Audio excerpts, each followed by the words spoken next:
What's up everyone, it's Scotty with MoneyVest. So in today's video, wanted to talk a little bit about SOFI. So wanted to do a complete update on this company. It's been a while since I've given you guys an update on this stock. So hope you all enjoy it. It's going to be a full detailed breakdown and my most honest analysis, most objective analysis that I can provide backed by actual numbers. We're going to forecast the revenues for the next 7 to 8 years as far as 2030.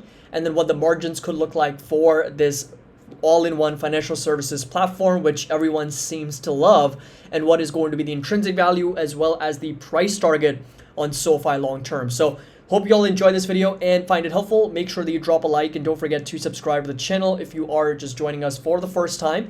And again, links to our Discord and Patreon is going to be down below if you're interested in joining us. And of course, getting access to all the members-only private videos. You can unlock over 50 private videos for members only, including my entire 30 stock shopping list with buy targets and our MoneyVest index, as well as all the Discord channels, including trade alerts and trade ideas and options alerts as well.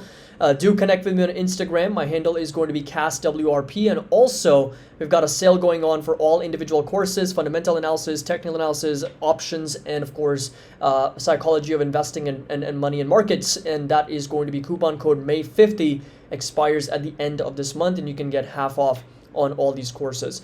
So there was an analyst that came out. This was Dan Dolov. This was basically from Mizuho Securities, essentially, being as bullish as he's ever been on the stock. A prominent player in the online personal finance and banking sector, has been on a roller coaster ride. Of course, the stock price has been all over the place, and it's back down trading in the $7 range. And the company provides a wide array of financial products and services, including student loan refinancing, mortgages and personal loans, and credit cards, investing and banking. So all in one place here. And it was basically applauded by Dan Dolov coming out of the management meetings with SOFI executives.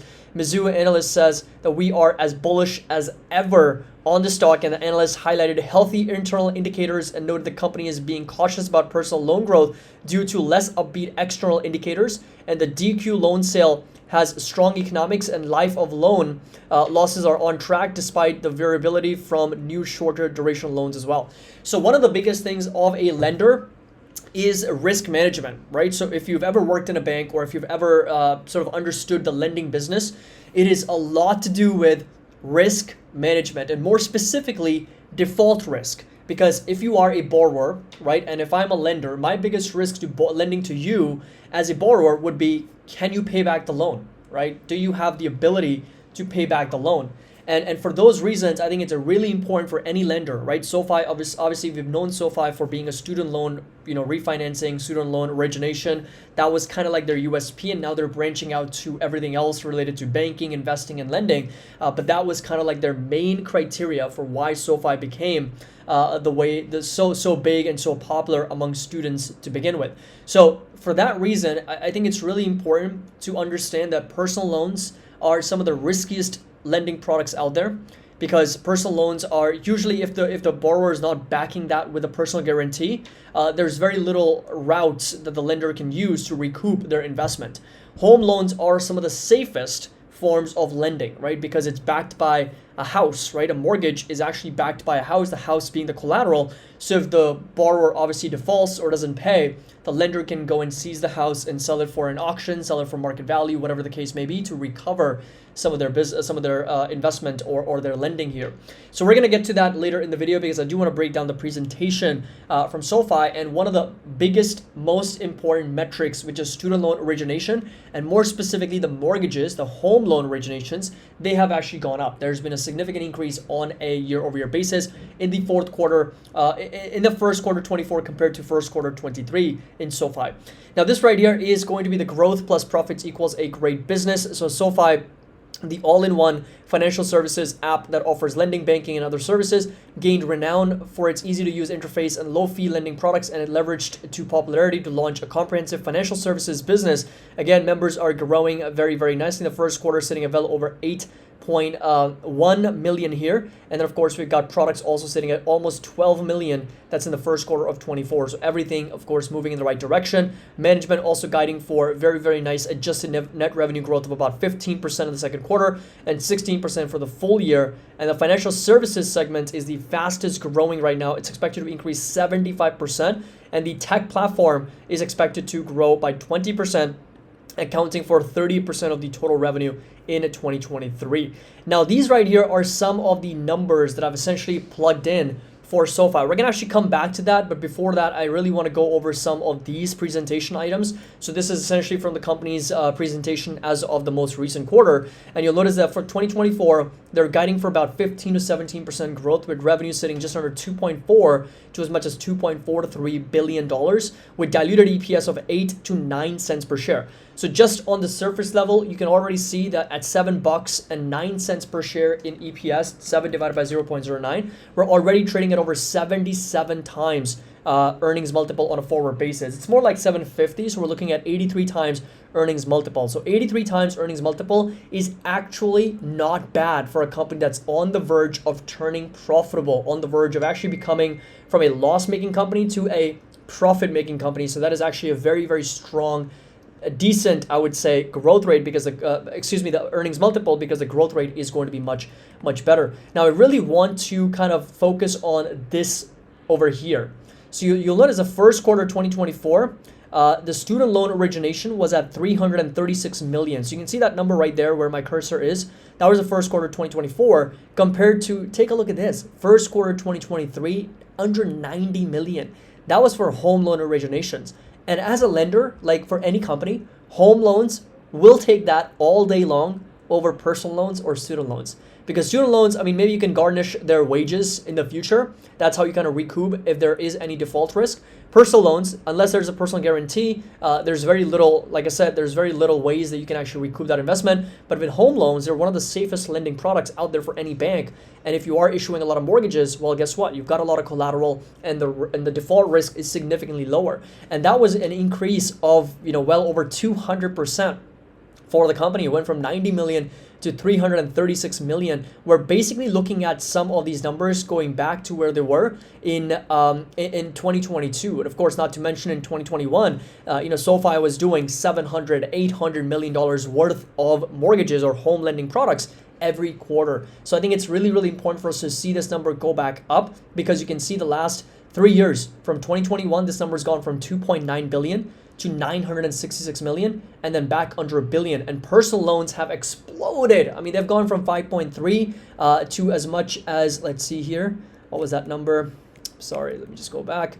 So they've gone from 5.3 billion to 9.7 billion to 13.8 billion dollars. So that's been a significant increase in overall growth here. Now, SOFI is up a little bit over 2.7%. So this right here is the price to earnings multiple. You can see that it's gone from negative 24, 25 right now, of course, because of the fact that it's not profitable on a GAAP basis. Last year's earnings were negative. So if you come over to the annual numbers, you can see the margins are getting better, but the company is still reporting net losses. But of course, on a GAAP basis, the expectation is that we are going to see the first ever GAAP net income over here. You can see 165 to 175 million dollars for the company here. Prior guidance, of course, was 95 to 105 million dollars. So if we come over to some analysis over here, okay, and as we already know, that 100 and whatever that number is, so we're looking at a growth of about 165 to 175. So let's just plug in 175 million dollars here for the company. So net income, I'm gonna plug that net income about 175 million. And we're going to add one more column here, so net income CAGR. So what we're going to do is, of course, do the rate function, and we're going to type in 80 PMT, future present value is going to be 175, future value is 514, 0, and boom. So that's 14.43%. What we're going to do is we're going to lock this value in, and boom, right there. So there we go. So what we have over here is a bear case, base case, and bull case scenario for SOFI. And revenue by 2030, 5.14 billion. That's actually not even that much, because that's only accounting for about 10% growth in the next 8 years, right? So by end of 2030, expected SOFI revenue of about 5.1 billion. That's only a 10% growth rate for the company, which is my bear case. And right now, of course, they're doing 2.4. So basically in the next 8 years, they're just going to double the revenue number. That's the bear case. Base case is growing revenues by 20%, or in other words, just increasing by 4x, because going from 2.5 billion to over $10 billion. And this right here is going to be 8x, because they're going from 2.5 billion to almost 20 billion. And that's going to be about 30% growth rate over the next 8 years. So this right here is bear case, base case, and bull case.